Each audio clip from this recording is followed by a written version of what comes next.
Good morning, boys and girls. So glad to see you again. It's so wonderful seeing most of you are going on Seesaw. I just love that. All right, we're going to go over the date today, and I left something out. I want to see if you can figure out what I left out.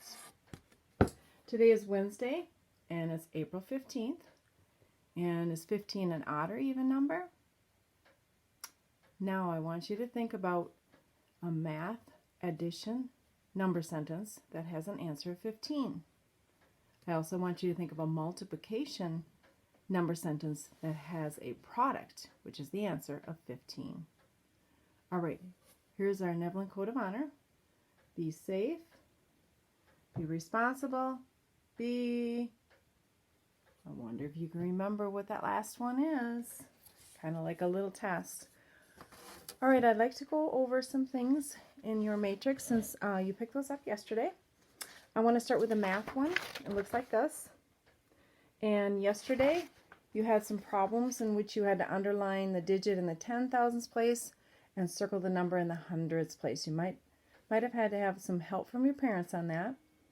And then under each day it says to watch Mr. Askelson's and or your teacher's daily math video. Well, this is kind of part of that now. And then you can do extra math or Redbird and record things on Seesaw. For Tuesday, you were to find the products again for the 6 problems, and then there was a word problem there. And then for today, you're to find the quotient. Now, a quotient, remember, is the answer to a division problem, and there are 8 of them there. And then number 9 says, what are all the factors of 24? For example, the factors of 12 are 1, 2, 3, 4, 5, 6, and 12. Meaning, I could take 1 times 12 equals 12. I could take 2 times 6 equals 12. And I could take 3 times 4 equals 12. So those are all factors of that. So factor times factor equals product. So that's for math for today. For the reading today, remember we started this book yesterday. And some of you might even have that at home and you can follow along. And then yesterday we read the first chapter and we had made a prediction before we read it. And then we actually went ahead and did a prediction for chapter 2. But if you didn't get that done, that's okay because that's something that we will work on Thursday. We're not actually going to do another chapter today, but instead we're going to look at the questions that go with chapter 1. For Wednesday on your matrix, this is your matrix. It says on page 12 of packet, answer the questions, follow directions, do the best you can, and record on Seesaw if you can. All right, so that would be this packet here. Looks like this. And then we already worked on this, predictions. And now we're looking at the questions today. So the first question says, oops, we better read the directions. Directions. Answer each question in complete sentences. Look back on the story to provide evidence for your thinking, meaning proof for why you think that's the answer. Number 1 says, how did Peter win a pet turtle? Well, we'll go back in the book. Let's see if we can find where it talks about how he won pet turtle. Since you don't have the book, I'm going to have to help you a little bit and guide you to that answer. Let's see. I'm going to look for...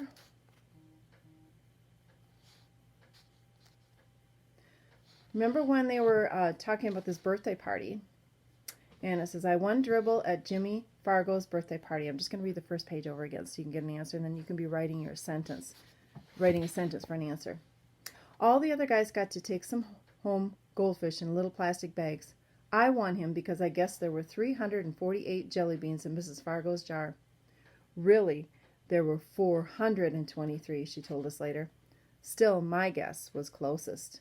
Peter Warren Hatcher is the big winner, Mrs. Fargo announced. So now it says, how did Peter win a pet turtle?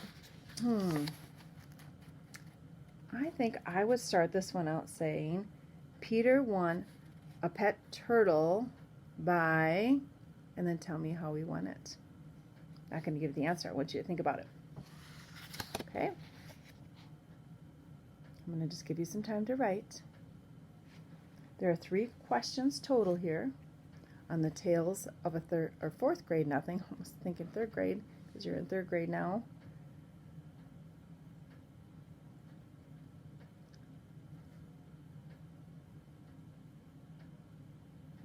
So when it says look back in the story to provide evidence for your thinking, well, you could mention that. I looked within the first paragraph on page 3, and I found out the answer for this question. I don't really want to tell you the answer. All right, question number 2. The author gives us clues to show that Peter's mom is not happy he brought home a pet turtle. Write 2 details from the text, meaning the book here, showing she is unhappy about the turtle. Okay, I'm going to go on to page 4 in my book, and if you have the book, you could turn to that page as well. All right, here is the paragraph. I looked for the word mother, and I quickly, as I scanned over the page, I could quickly find my answer, hopefully. This is Henry smiled. Your mother's going to be surprised. Henry was right. Now we're on question 2. My mother was really surprised. Her mouth opened when I said, just look at what I won at Jimmy Fargo's birthday party. I held up my tiny green turtle.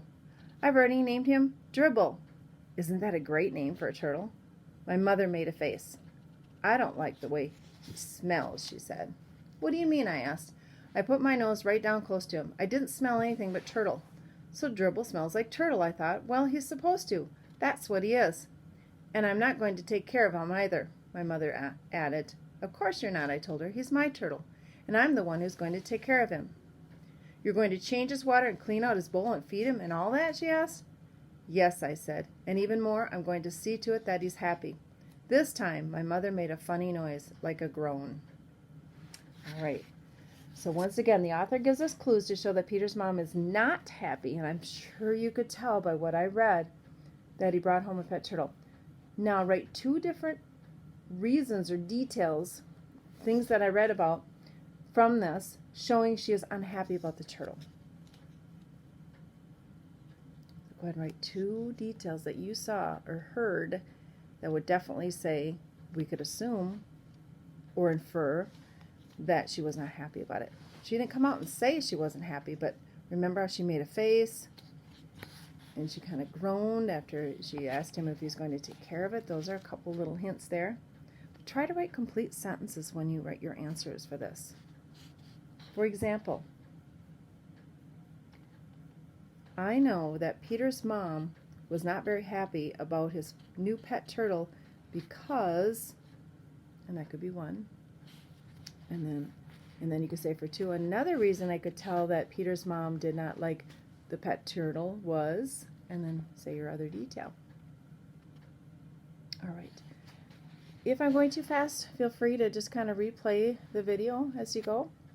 Here's the 3rd question. Peter says that fudge is his biggest problem. Give 2 details from the book or text showing how fudge can be a problem. All right, so now I got to look for the word fudge. And I see the word biggest problem, and I immediately went to it. And it's on page 6 if you have the book in front of you. My biggest problem is my brother Farley Drexel Hatchell. He's 2.5 years old. Would that give us an answer? I don't think so. Everybody calls him Fudge. I feel sorry for him if he's going to grow up with a name like Fudge. But I don't say a word. It's none of my business. Fudge is always in my way. He messes up everything he sees. And when he gets mad, he throws himself flat on the floor and he screams. And he kicks and he bangs his fists. The only time I really like him is when he's sleeping. He sucks 4 fingers on his left hand and makes a slurping noise. When Fudge saw Dribble, he said, "Oh, see." And I said, "That's my turtle. Get it? Mine. You don't touch him." Fudge said, "No touch." Then he laughed like crazy. So 2 details that would help you decide that Peter thought Fudge was his biggest problem. And I think the way I would start this would be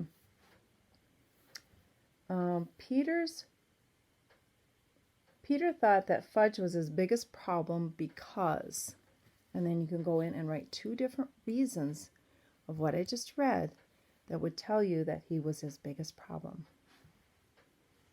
All right, that concludes our reading lesson for today.